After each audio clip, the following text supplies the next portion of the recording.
Hello and welcome to today's lecture. Today I'm going to start talking about covering spaces. The plan is to simply give the basic definitions of the theory of covering spaces, to provide a couple of concrete classical examples, and to exhibit a couple of sources of examples of covering maps, covering spaces, arising in hyperbolic geometry and in the theory of Riemann surfaces. And more specifically, that every Fuchsian group gives rise to a certain covering map, and every holomorphic map between Riemann surfaces also gives rise to a covering map under certain hypotheses, like the holomorphic map has to be proper, for instance, non-constant, and that's it. And I'm not really going to provide proofs for of the results. For those, you can consult books like Beardon's book and Forster's book. And I will state which theorems you can find in those books. For the definition of what a covering map is, we start with two topological spaces, x and y, and a continuous function from y to x. So here, yeah, I should say maybe continuous. Continuous.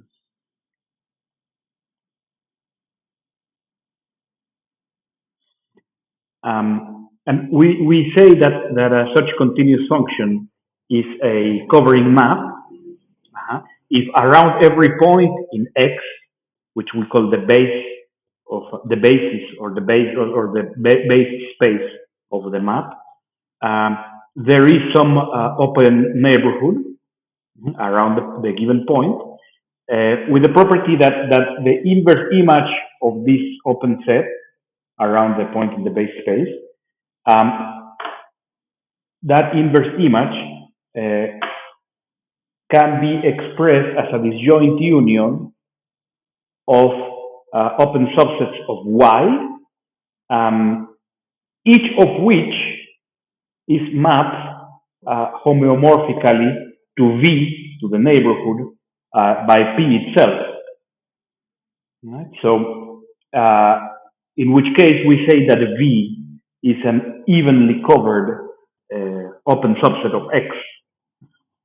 So you see somehow around every point in the base space there is some neighborhood with the property that the inverse image is very well organized as a disjoint union of open sets, each of which it really goes homeomorphically onto V, right? So that each of these members of this disjoint union looks like as if it were a copy of V, right? So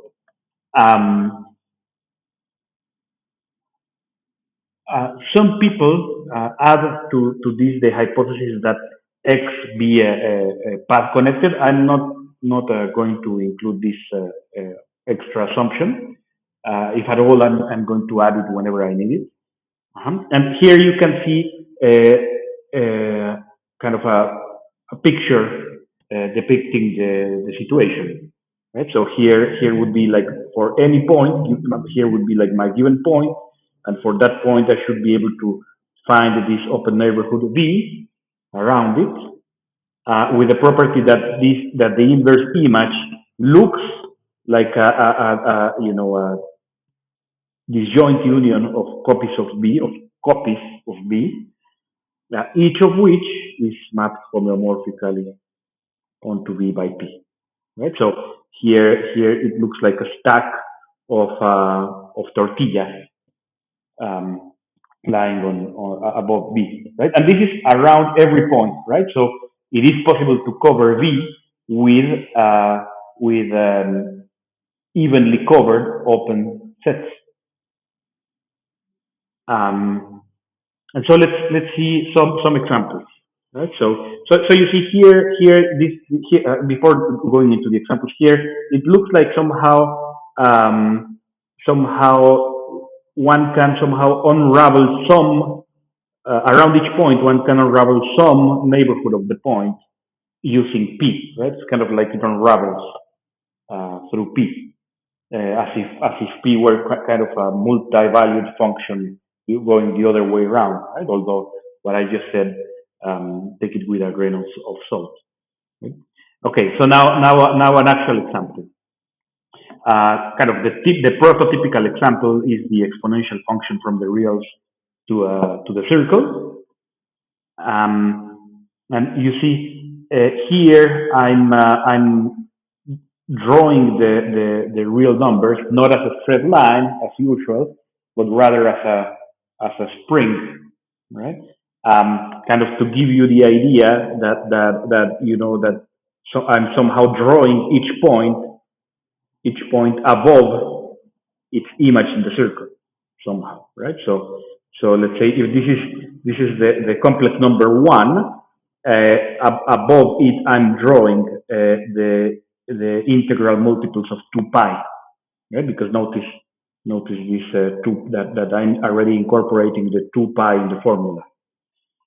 Um, all right, and then drawing things this way allows you to see how this picture of these tortillas looks like for certain neighborhoods that one has to find around each point, right? So let's say that I take this point, the complex number one in the circle, and then you see, then you take kind of a small open interval in the circle around one, right? And this sort of small open interval can actually can even go all the way up to minus one without including minus one, right?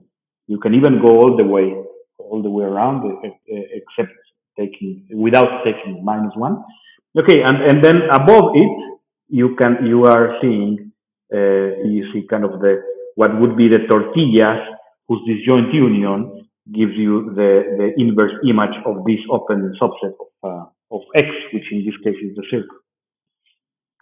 Um, that's one example.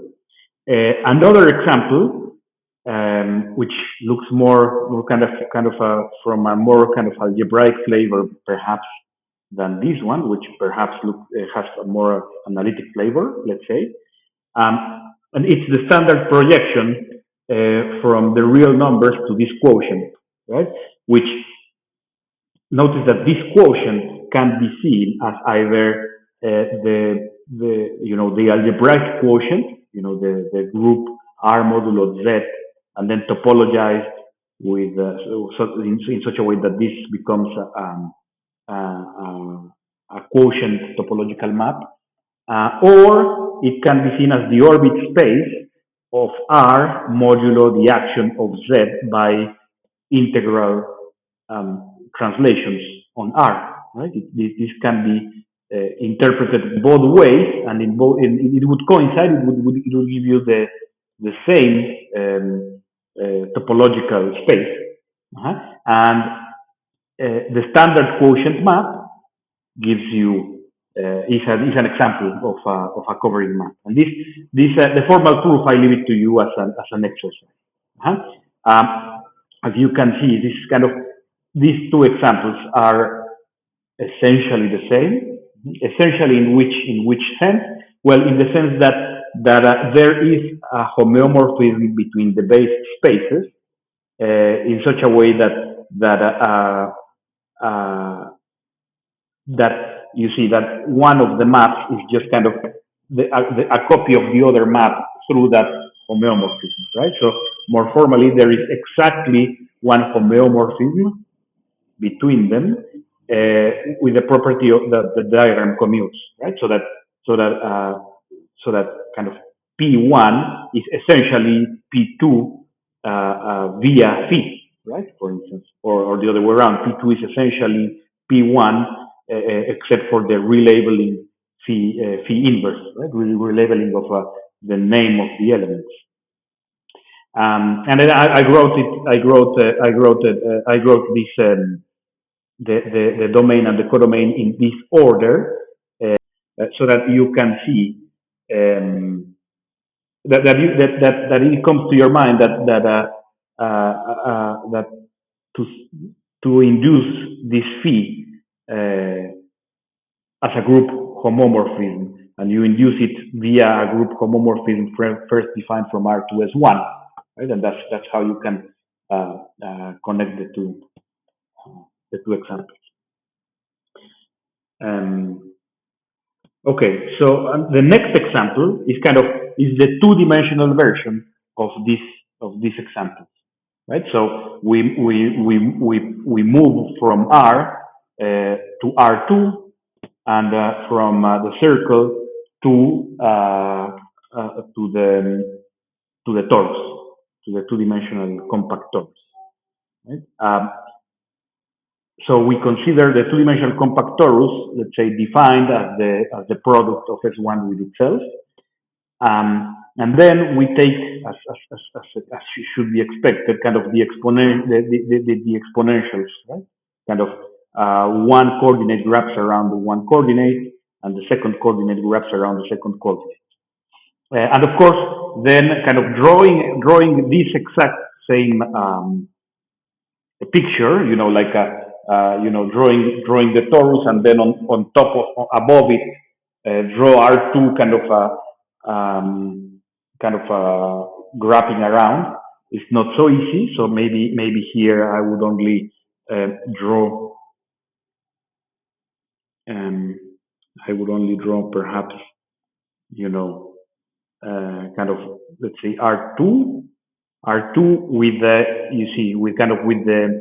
the integral grid already signaled on it, as you are seeing here. Like this, let's say that this would be the points with integral entries, with integral coordinates, right? And then what we see is, for instance, if I take, let's say a small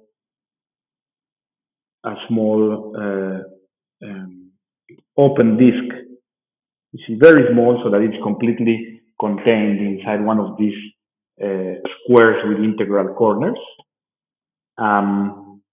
You see, when I project it to the torus, it looks like. So let me.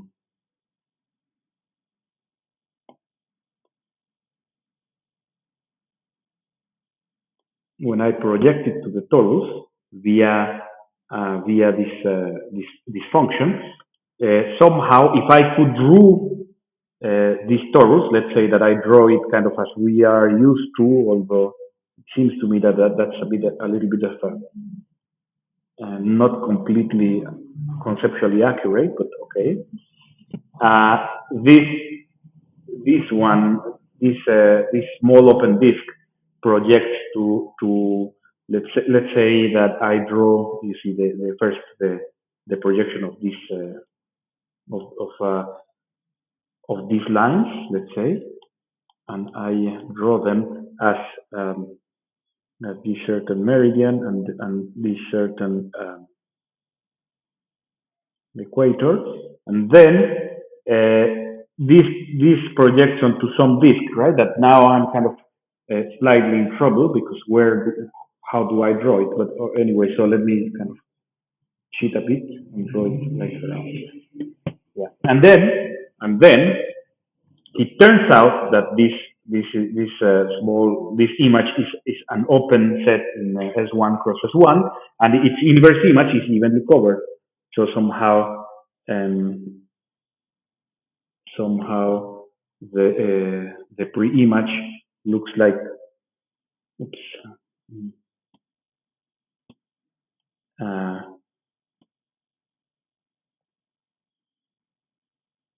like this, and this would be then the small tortillas.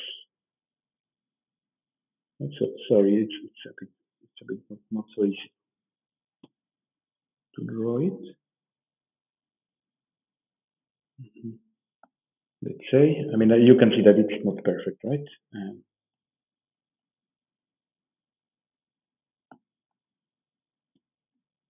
Yeah, and here there's some shadow.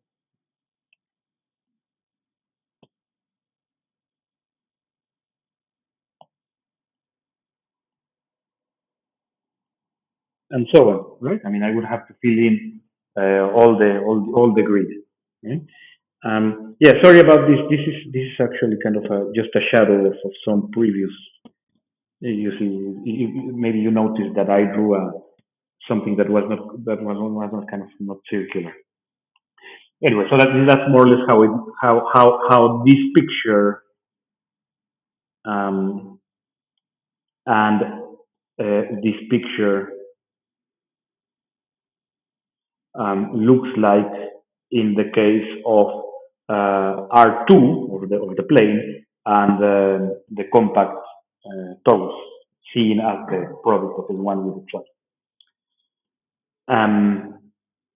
Okay, so you see here I said something about this picture that is not really completely accurate, and I said that because somehow when I drew it, uh, this picture somehow it's already telling me that I'm seeing it as embedded in R3, right? And somehow you see, strictly speaking, this one doesn't come with an embedding to R3, at least not with a canonical one. Right? I mean, um, um, and that's what this exercise takes care of. So I propose an explicit embedding of the circle as a closed submanifold of R3. Um, and the exercise is that you showed, right? That this formula does give an embedding. Um, and you see it's kind of I ask you to prove that it's an embedding as the closed submanifold of R3 obtained by taking a circle of radius 1/2. Let's say that this is the xz plane, right? The kind of the vertical one. Um, and so in the xz plane, you take a circle of radius 1/2, which centered at 1, and then you rotate it around the z axis, and then you obtain it's kind of like this picture, right? Although here I couldn't quite draw it because I'm not a very good drawer.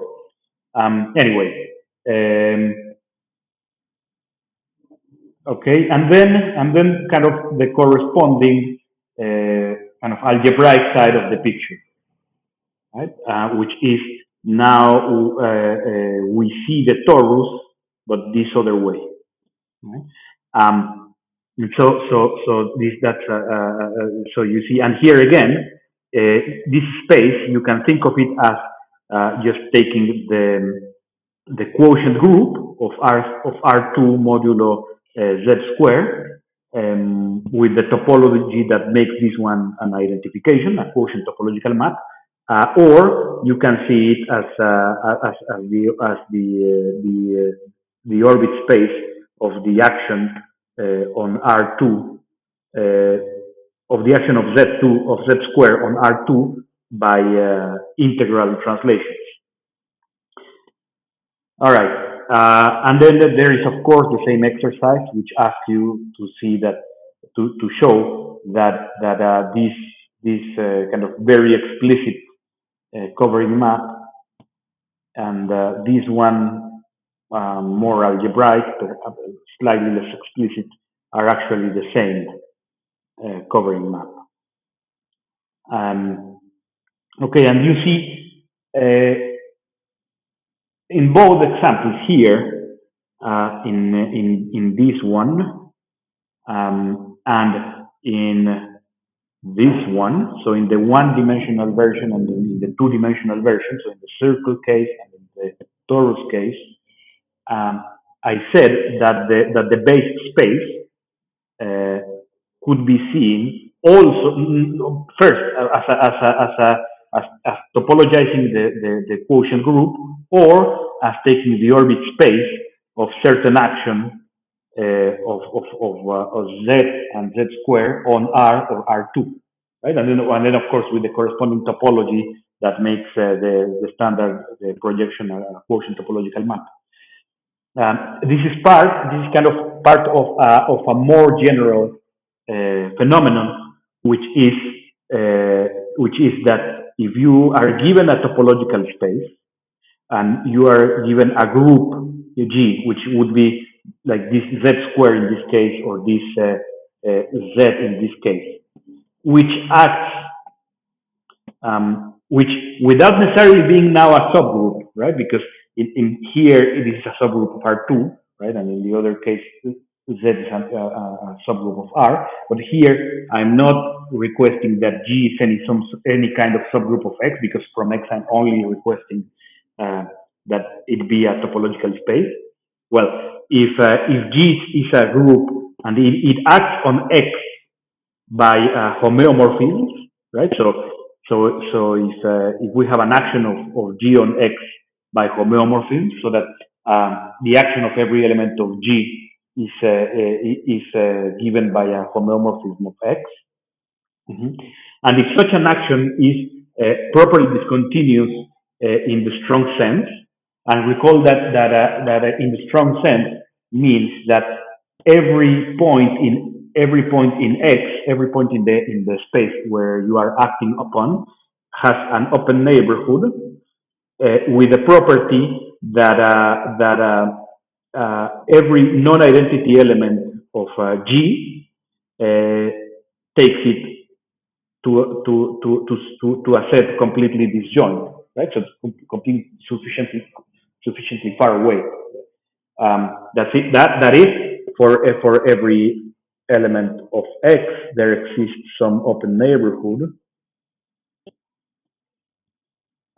with the property, and then here maybe instead of V, let me write U, with the property, of course, of being a neighborhood of X, and with the property also that the set of elements of G that don't take U sufficiently far away, that it's only the identity, the one that doesn't take U sufficiently far away. And here it's actually the identity of the group, which acts as the identity function of X. So this is what it means for an action to by homeomorphism to be discontinuous in the strong sense. If you may recall also from when we started talking about Fuchsian groups, as opposed to properly discontinuous in the weak sense, right? Where this set, where the existence of this U and when we consider this set, this one is only required to be finite. Okay. Right. Well, if this happens, if G is a group that acts on X by homeomorphisms, and the action is properly discontinuous in the strong sense, then the standard quotient map from X to the orbit space is a covering map. And actually, this theorem is actually easy to prove, because you see, you have this, for each point you have this open set where only the identity doesn't take it far away, right? Like kind of every element different from the identity pulls U completely outside, right? So that the intersection of GU with U is empty, right? Unless G is the identity element of the group. Okay, and so all of these are open sets. They are disjoint, right? And they all project to the same image in X modulo the action of G. Right? So there you have your open set in X modulo the image of G, covered by a disjoint, evenly covered, right? So that its inverse image is a disjoint union of open sets, each of which is mapped homeomorphically to it. Namely, the G translates of this open set U. Right? So the proof of this theorem is actually quite simple. And here, recall that I am not putting as a path connectedness in the definition of covering map, which some people do. Right? So I don't have to check any extra condition. Okay. Well, how examples of topological spaces and groups with acting by homeomorphism properly discontinuously in the strong sense. Well, we have already seen actually, because if you take a Fuchsian group, it is quite easy to see that it is torsion free if and only if it doesn't have elliptic elements.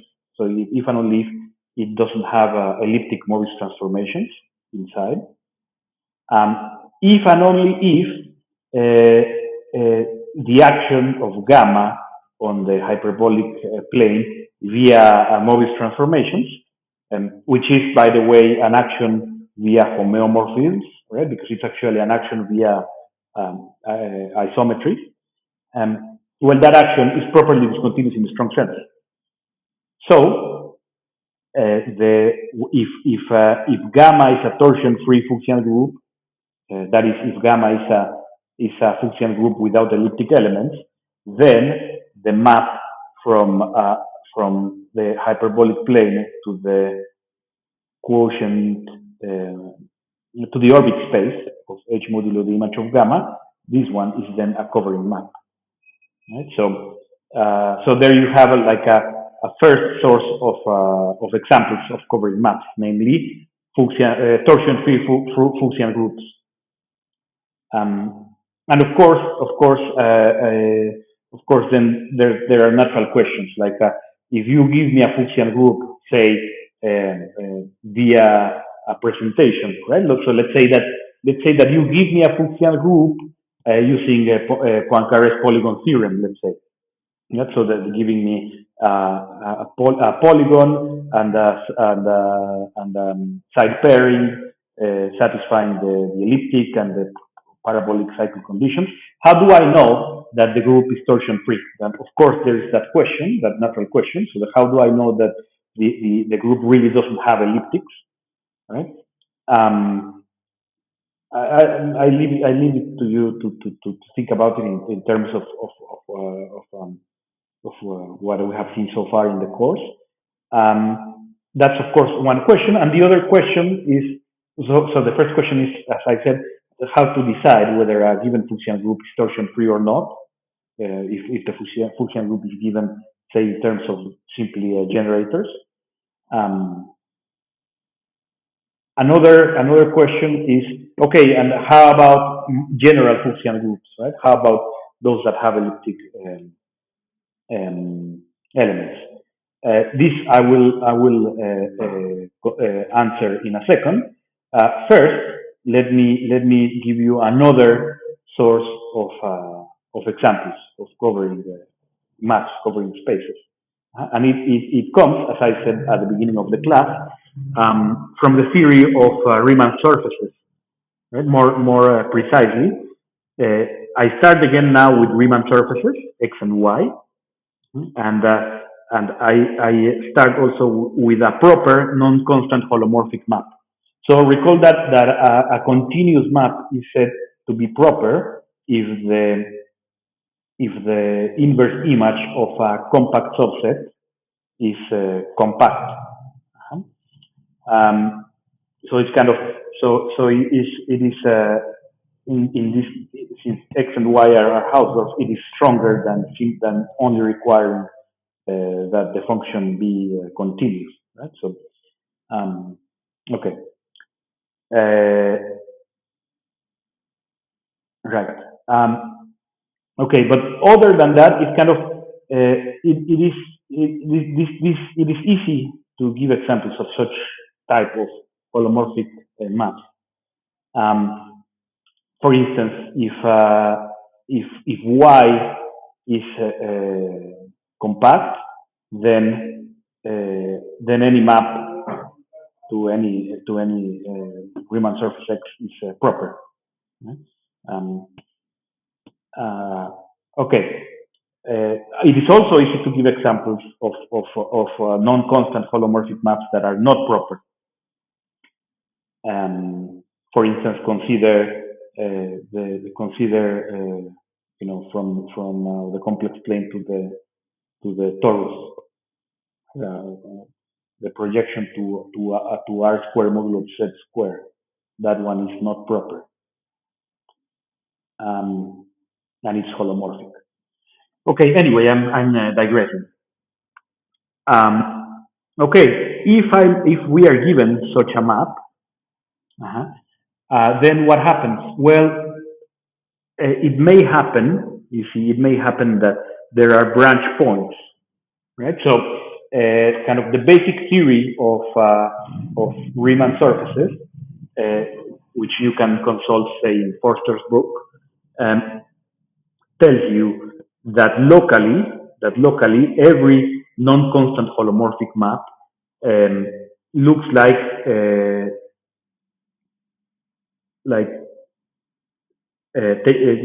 mapping Z to Z to the K, right? For some positive integer K. And if this positive integer K is greater than 1, you see somehow the picture, if I draw it vertically, the picture looks like somehow around, you see, around the point that so let's say Z goes to Z to the K, right? And then it's locally, right? And then let's say that you take the point that corresponds to 0 in both of these, on both sides, and then draw things vertically, and then around those points, so you have kind of this local picture in X, where you have this point, and this kind of local picture in Y. So let's say that K is equal to 2.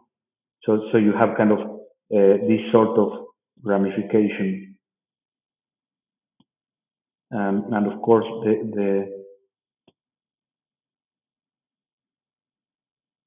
the picture is kind of not fully accurate. It's just kind of to give you an intuition. You see, and you see what happens here is that at least in this picture, which would correspond to Z goes to Z square, you see it looks like a covering map everywhere except in the point 0, right? Or in the point that corresponds to 0 in Y and X under those charts that make F look locally as Z goes to Z to the K. That of course may happen. So F can of course fail to be a covering map, right? And what the theorem says is that if you remove the obvious points where you don't have that good behavior, where you have a good behavior, a good local behavior, then you have a covering map, right? And more formally, you actually have to first look at the points in Y that are branch points. So where the points where their local representation is Z goes to Z set to the K, with K greater than 1, and the point goes to, it corresponds to 0 according to that chart that makes F look locally in that small region as Z goes to Z to the K. So you take the points where F branches out, right? And then look at its image in X and remove from X those points, right? And then remove from Y the whole inverse image of this, right? Of this, right? And you do this just because you see it in F. F is kind of very general, right? It's very general, and you see it may happen that at some point in Y is a branching point and is mapped onto some point in X, and to this same point in X, there's another point in Y mapped to it where there's no branching, right? But then you do want to exclude this point in X, right? But then somehow if you exclude it, you are forced to exclude also the point where you didn't have branching, right? The other point in Y where you didn't have branching. So that's why you really go this way rather than just saying, okay, delete from Y the points where you have branching and that's it. Okay, and the theorem is that if you do this, which is somehow the obvious thing to do, if you have any hope of obtaining something which is a covering, you will really obtain a covering map. So you have your other source of covering maps. Okay, and then there is another theorem which is kind of which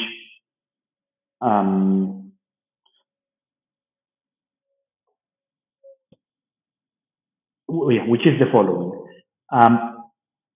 Suppose that you have a domain in C bar. So recall that C bar is C union infinity, right? The extended complex plane.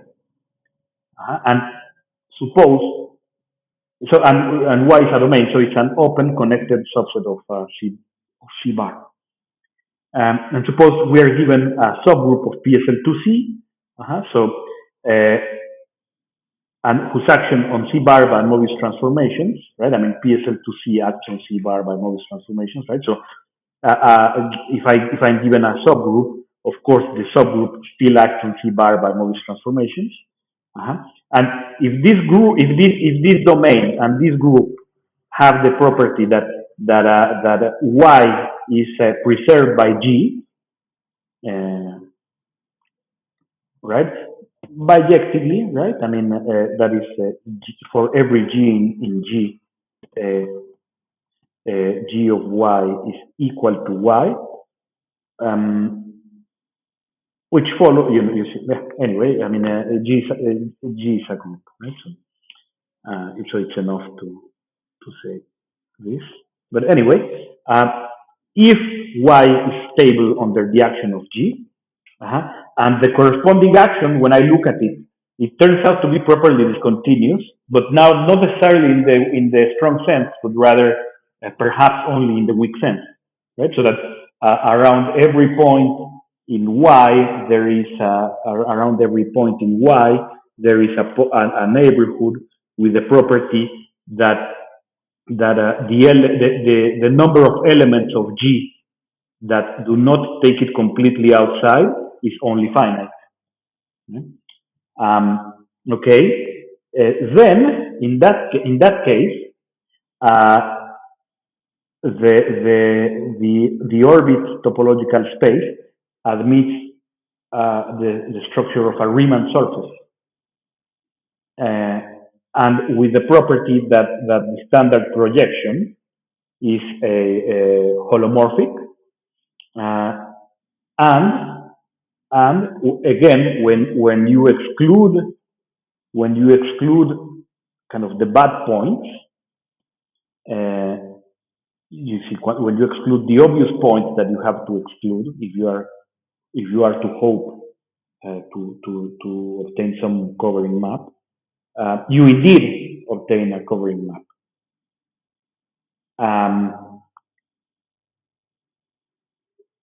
Okay, so this theorem, what this theorem tells you is if you have certain domain and certain subgroup acting properly discontinuously, then you can put a Riemann surface structure on the quotient topological space. Okay, and you have certain covering map. Okay, what you see, we already have at least one example of such instance of such Y and such G, namely the hyperbolic plane and Fuchsian groups. Right?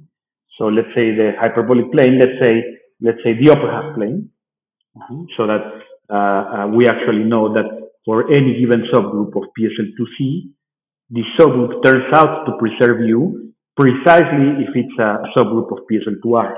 Right? This we proved long time ago. And moreover, in such situation, the action of gamma on U via Mobius transformations is properly discontinuous precisely when the group is Fuchsian. Okay, and notice that here is properly discontinuous in the weak sense, so that now we are not excluding the case of Fuchsian groups with some torsion. And we notice that, you see, when we look at, you see first the points where the projection would be, in this case, where the projection, because it would be the projection from y to x, right? So it would be the projection from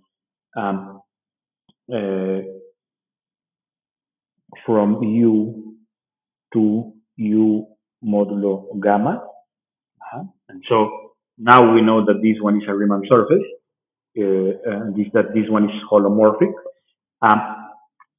And then for this y and this x, when I look at the branching points first, and then I map them, and then I look at the pre-image. In this case, it turns out to be again just the branch points, so that f inverse of b is precisely b, and sorry, is precisely the set of branch points. I'm sorry. Okay, in this case, this is just the set of fixed points of elliptic elements of gamma. Right? So this would be like the z in U, such that z is the fixed point. So let's say z is in fix U gamma for some gamma in gamma minus the identity. Right? So the set of branch points is the set of fixed points of elliptic elements of this Fuchsian group. Now, just kind of an observation is that for a general Fuchsian group, that is for a group that may have some torsion, that it may have some elliptic elements, this projection is an example of so-called orbifold covers.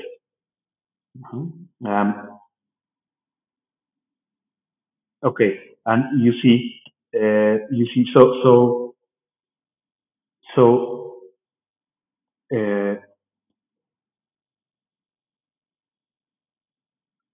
this somehow, right? So with this, with this theorem applied it to this example, what we see is that that when we take from H, when we delete from H the fixed points of elliptic elements, and then from this orbit space, we delete the images, right? So yeah, it would be like minus p of y in y prime, which are sometimes called maybe the orbifold points. This is a covering map, right? So in other words, take a Fuchsian group, look for the fixed points of its elliptic elements, right? Okay, delete them from the hyperbolic plane, and then once you delete them, you have the hyperbolic plane, but with infinitely many points if the group has torsion. Okay, so it's not simply connected, right? This H minus Y prime is of course not simply connected if gamma has torsion. Okay, and after this,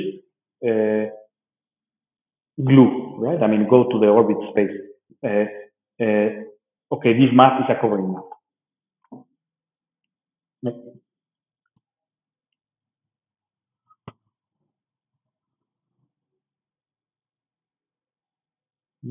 And it's holomorphic and everything. Okay, I'm going to leave it here. These theorems are not trivial, right? And the proof of this very nice theorem you can find in the first chapter of Forster's book on Riemann surfaces, and this other theorem you can find in Beardon's book on the geometry of discrete groups.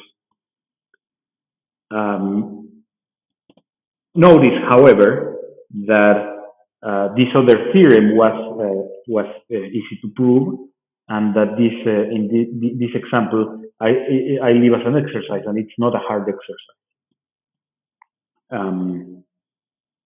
Okay, so next time I'm going to start studying some lifting properties of covering maps. And I'm going to use these lifting properties to study certain actions of the fundamental group on the fibers, of the fundamental group of the base space of the covering on each fiber of P, and then we're going to see how to put these actions on fibers all together in an action by homeomorphism, right?